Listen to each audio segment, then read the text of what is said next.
Hello and welcome to the Elevate podcast. I'm your host, Patricia Nowakowski. I am a salon owner, educator, mindset, and leadership coach that helps salon owners go from overwhelmed and burnt out to motivated and empowered. It is my mission to help you systemize your business, generate more profit, and create a career that you are absolutely in love with. Join us every week to learn about the small shifts you can make to elevate your business regarding mindset, marketing, social media, business systems, and so much more. Hello and welcome to this week's episode of the Elevate podcast. On today's podcast, we have Paul Neal. He is the owner of Vantage Point Commercial Capital and the host of the Brick and Mortar Money Show podcast. Paul, do you want to take a moment to just introduce yourself and let people know who you are and what you do?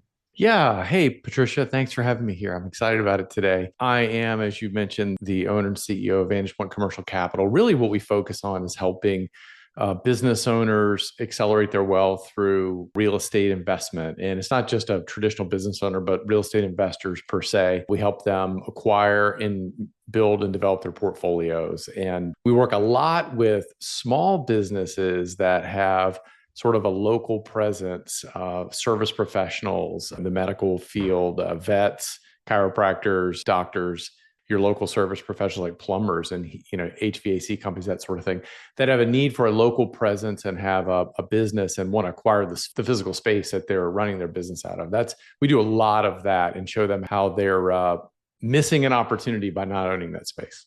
Oh, I love that. I love today's conversation. You also have a book called Unlease Your Business, Unlock Wealth, Autonomy, and Control by Buying Your Building and Firing Your Landlord.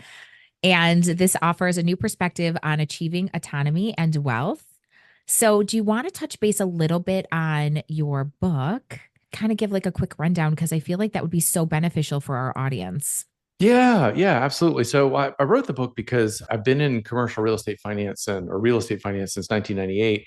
I've really sort of observed a couple of different camps when it comes to the business owners and entrepreneurs. That's that group of people that sort of had a successful business over the long term, but they sort of went from lease to lease to lease over time. And then one day they end up deciding to sell the business or retire, and they've got a business, but no real estate, no physical. There's a lot of what we call blue sky associated with the business. And then the other camp that did the same thing, but somewhere along the way decided to opt out of the lease and actually buy a physical location, a building that they could run their business in. And so they essentially turned one business into two.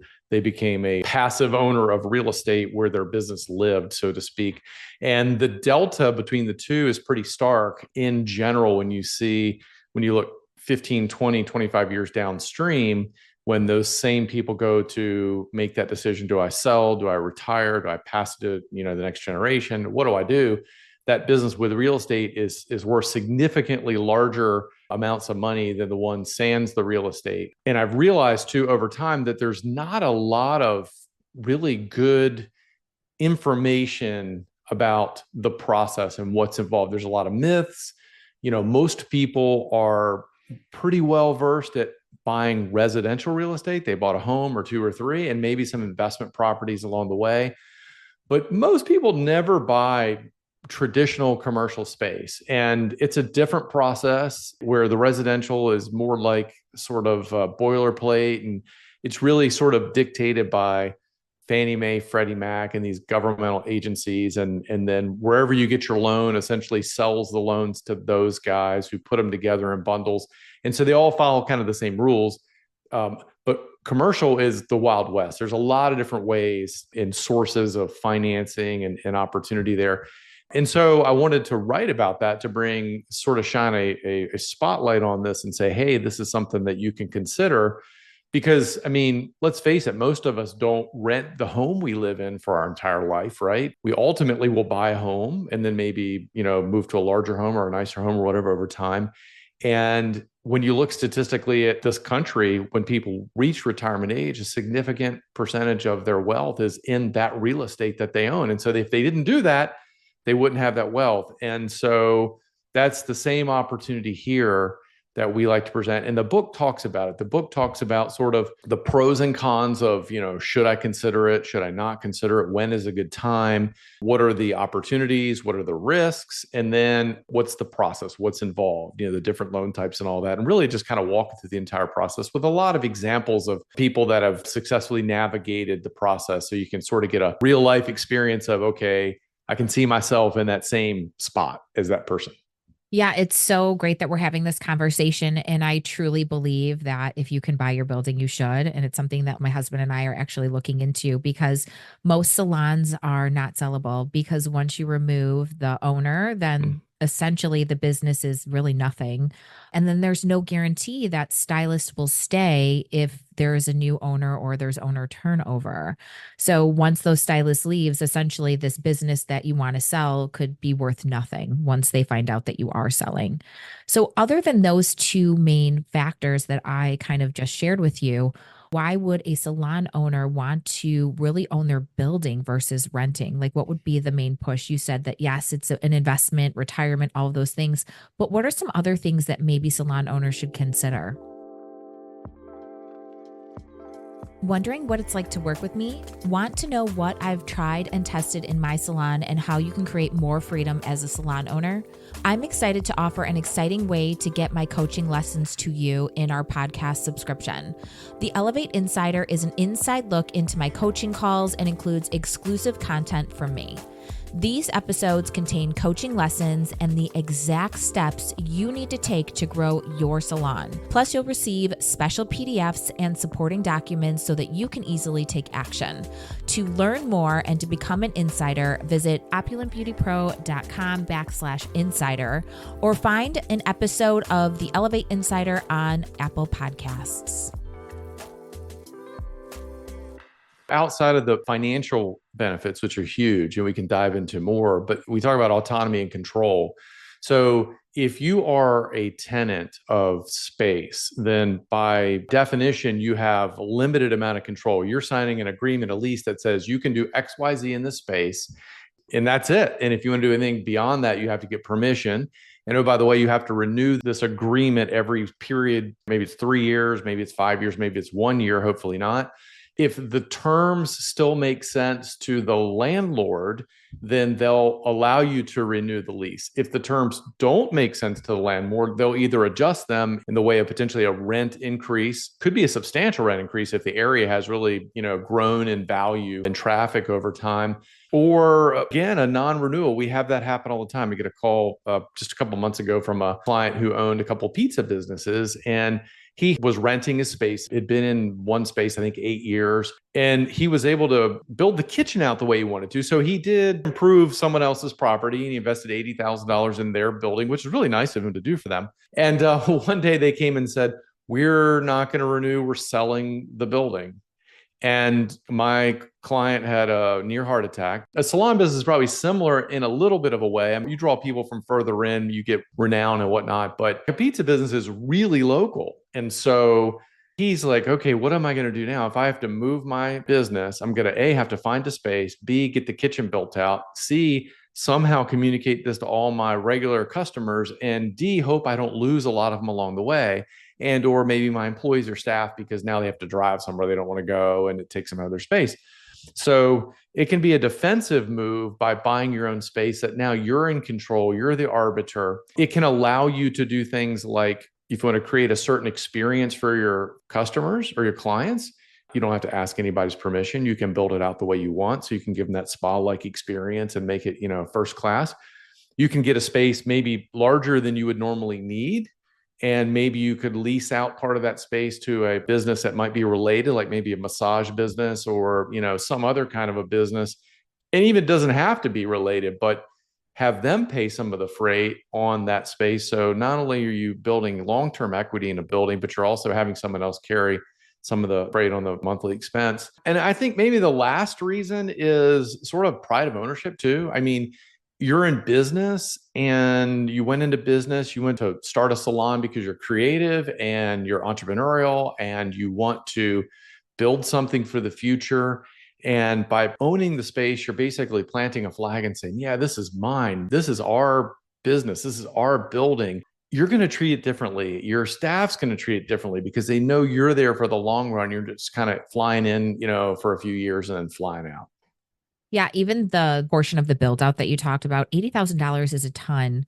I know so many salon owners who are spending, anywhere from $100,000 to $200,000 on their build out, which just seems insane to me when you don't own the building, because you don't make that investment back, but then the owner of the building actually has that beautiful build out that you've done that they can essentially just rent to somebody else, right? I think too, when it comes to buying the building, like for me personally, I didn't want to spend the money because I knew I didn't own my building. Yeah. So having that freedom to really, pour everything that you can into your space really is beneficial. So when we talk about starting the process, what are the three things to consider when you're looking to invest in commercial real estate? First of all, you need to understand whether or not you're in a position to do it, right? That's kind of the first step, because it is not for every business. I tell people, when you're first starting in business, and you're in the first year, 2, 3 years, and you're trying to sort of get your sea legs, you're figuring out your systems, you're hiring people, you might have to replace a few to kind of find your team. You've got your clients. And again, you're looking to build this repeat client base. So you've got not only business now, but business into the future. Focus on renting, focus on getting your business where it needs to be, right? But if you're a long-term player and you want to be in the area of the space for a long term, then okay, now you're a candidate. The first thing after that is you need to take a look at your financial situation. So no matter what type of financing you're going to pursue, before you go out and start making offers on buildings and, signing up for things, you need to know what you can afford, what you're comfortable paying, and what your business will qualify you to pay, right? It's a little more involved than, again, going to buy a personal residence. So you're going to typically need the last 3 years of your personal tax returns and also your business tax returns. What we're going to want to see is a trend in the right direction, which would be up. And most of what we're going to look at for like financial underwriting is going to be the most recent year and then maybe your current year to date. So if your finances are kind of a mess and you maybe you're doing your own books and you got a box full of receipts you hand to your CPA or accountant every year, I would say you want to dial that in first to make sure that it's clean and accurate with an accountant. If you don't have one, get one, and a good CPA, because that's going to be super critically important. You want to make sure that your credit is decent. You don't have to walk on water by any stretch of the imagination. You have to have a history of paying people back, at the end of the day. An asterisk there, Patricia, is today, one of the things that lenders look at are your customer and client reviews. They want to see that, hey, well, Patricia's customers really like her and her business. And so they're sort of a testimonial of your character and the service you give. Whereas, 15 years ago, that wasn't an option, but now it's everywhere. So they're going to check that stuff out and make sure, hey, everyone gets a couple of bad reviews from time to time, but we're talking the trends, right? What's the overall harmony here? Is it good? Is it positive? So your financial house in order, make sure your credit reviews are in order. And then at that point, we're going to look at sort of your, what we call global cash flow. And we're going to take your personal income, your business income, and then take a look at that compared to the debts and so forth that both your business and your personal life you're experiencing. And so we obviously want to see more income than debt. And so you want to position yourself with, and this is just good advice for anybody, is don't have a lot of credit card debt. Don't have a lot of, useless consumer debt and things like that, because that's not an investment. That's just an expenditure that is going to cost you literally, or could cost you literally, tens and hundreds of thousands of dollars downstream. That's the first place to start, to get your house in order and say, okay, are we trending up? The other thing would be, it will take some money to get into a building. There's a down payment required. Now, here's the big thing though on that. Most people, when they finally start thinking about, hey, I want to buy a building, they saunter down to the local bank where they've got their business operating accounts that maybe they open their accounts, 5, 6, 7 years before they started the business with, with nothing. And now you got a successful business and you got money running through it, and your banker's like a great friend and they love to see when you come in. Now you're like, okay, I'm friends with my banker. They're going to want to make a loan to me. And so you're going to find out at that point that it's more marketing than reality.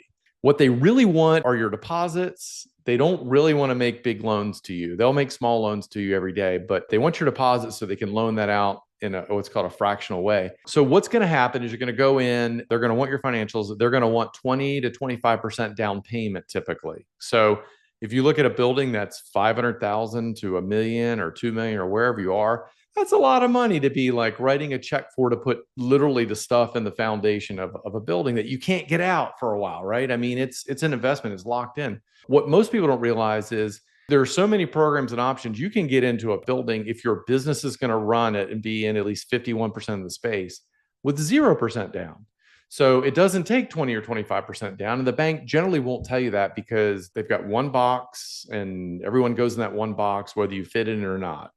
And so generally what we see kind of the sweet spot for most people buying a building that their business is going to run in, they're going to fall in the 5 to 10% down payment range. So you have to have a little bit of money and you have to have some dry powder or working capital after the fact to make sure you can handle just day-to-day operations and that sort of thing. But we always educate people to say, hey, let's go with the least amount of down payment required. Keep the cash in your checking account, your savings account, whatever. You can always add more principal payments to your loan if you want to at some point, but it's important to be nimble and cash strong. So your finances have to be in order, your credit has to be in decent shape, minimize your debt. And oh, by the way, you do need some money to put down. So you have to be planning for that. Yeah, that's great advice. Another thing, and I'm not sure if this is something that you really talk about, is that I know from like past advice that I've heard that it's more beneficial to put your investments into an LLC in comparison to like a personal name. Is that something that you also talk about or like know about? And if so, is it harder to get a mortgage in your LLC or your corporation in comparison to actually taking out like a personal loan? So when you're doing a real estate loan like this for your business, we generally recommend that you form a real estate LLC. And so if your address is 123 Main Street, then you're going to have 123 Main Street LLC. And then you've got your salon business over here. So your real estate entity, which you're going to own completely, is going to own the building.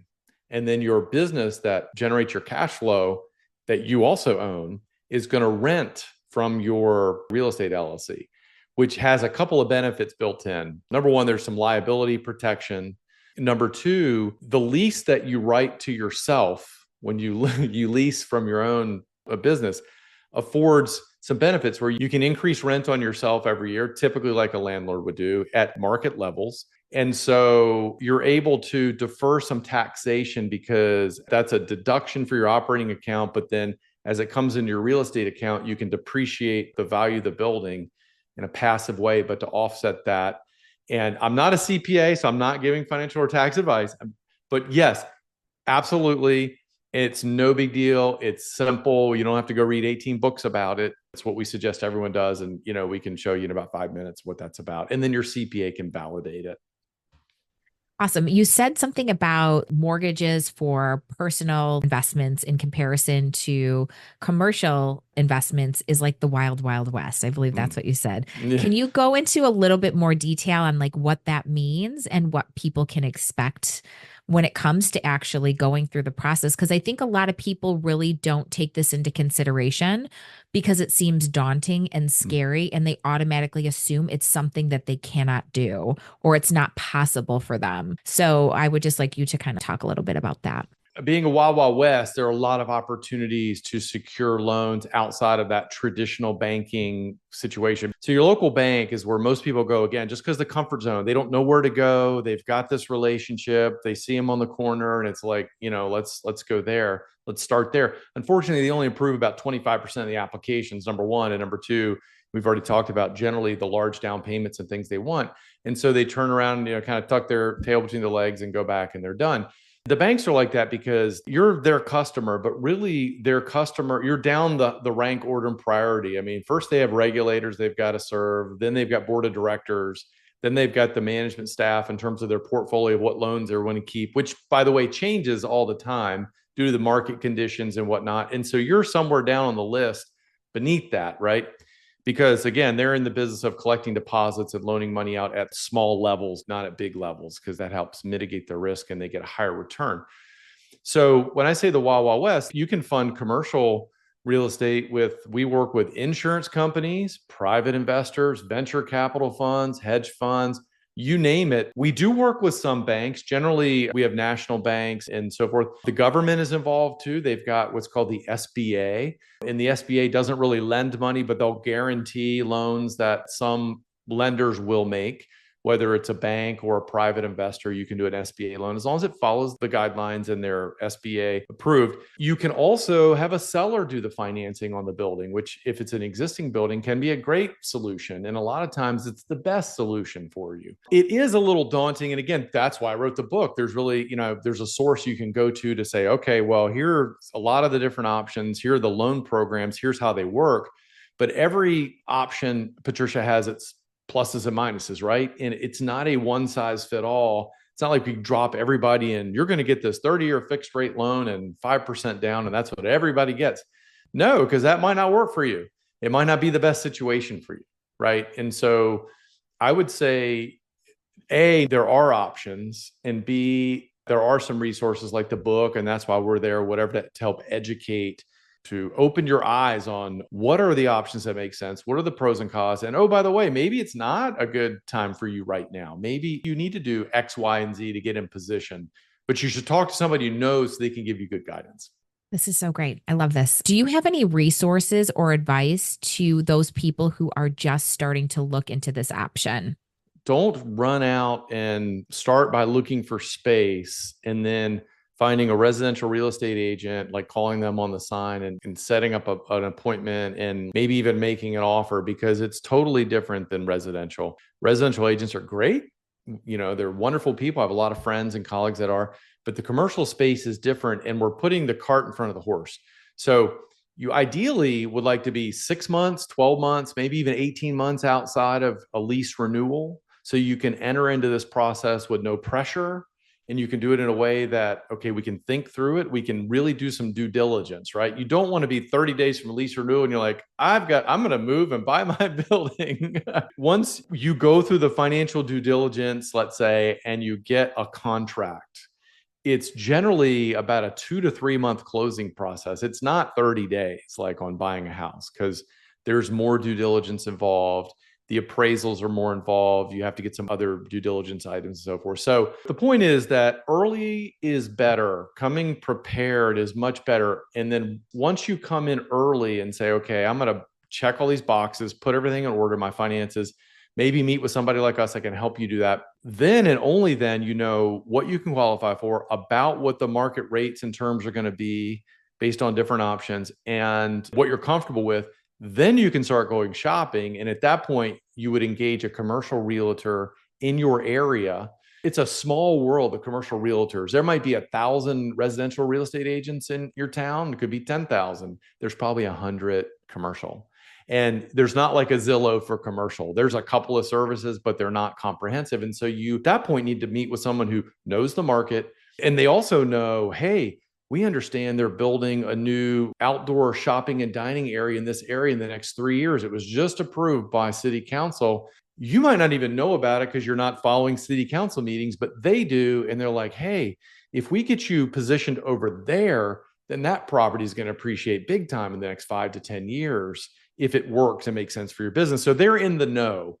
And they know each other. It's a small community. They talk, and so many listings and things come available that aren't published anyway. They just know, okay, hey, Jane Wyman over here is going to sell her building in 6 months. We're already talking about it. It might be perfect for you and, blah, blah, blah. Those are really the tips. Start early. Don't broadcast to the world, I'm going to go buy a building, get your house in order financially, talk to somebody that can help you. And then once all that's in place, now let's go look for real estate, because you might also find that it might be really hard to find space in your area. I know we have serious supply issues on the residential side. There's definitely supply issues in commercial too, based upon where you are. So you might elect to build a space, and that's an option too. That's more involved process, but we do it all the time. And that's something that people will choose to do when it makes sense. Awesome. Okay. So any final thoughts, and how can people connect with you, and how can you personally help people through this process? I'd say final thoughts are real simple. Realize, if you're a business owner and entrepreneur, that there is this opportunity for you, and it is legitimate, and you are writing checks every single month to somebody for rent. And granted, you're getting a service, you got a place for your business, and that's awesome. but it's an opportunity cost where every check you write, you could be paying yourself, which compounds over time in a big, big way. What we do is real simple. We work with people that are in this process and they want to consider it. Basically, four things: we investigate, we underwrite, we educate, and then we facilitate. So we want to understand your situation, where you are, where you're trying to go, your financial situation, all that stuff that will come up at some point. We want to unearth that up front so we know what the issues are and we can address them. And from there, we can present, hey, well, here's the market. Here's what's really available to you and the options, the pros and cons that all these different programs have, because there are quite a few and there's a lot of hidden ones. And then from there, should you decide to move forward and you're like, okay, I think I want to do this, then we can help facilitate the funding of the loan and all that. So basically, it's a stress-free process. We interact with your accountant and CPA and attorney directly and take as much of that off your shoulders so you can continue to do what you do every day, that is build your business. How you can get up with us, you get a copy of the book we wrote, Unlease Your Business, How to Unlock Autonomy, Wealth, and Control by Buying Your Building and Firing Your Landlord. If you go to ownyourbuildingnow.com, that's ownyourbuildingnow.com, and it's free, but we got to print it and ship it, so it costs you $5 or $6. And then, we could have a conversation of 15, 20-minute, we call strategy call, just to see if it makes sense. Are you even in a position to consider this, and go from there. Well, thank you so much for your time and for being here. And I think this is, again, going to be an episode that's really beneficial because I know so many owners would love to own their space. And a lot of people, again, feel like it is something that's impossible for them. So thank you for sharing everything and really bringing some light and clarity to the possibilities of actually having an investment property for their business. Yeah, you bet. I've had a great time, Patricia. Thanks for having me on.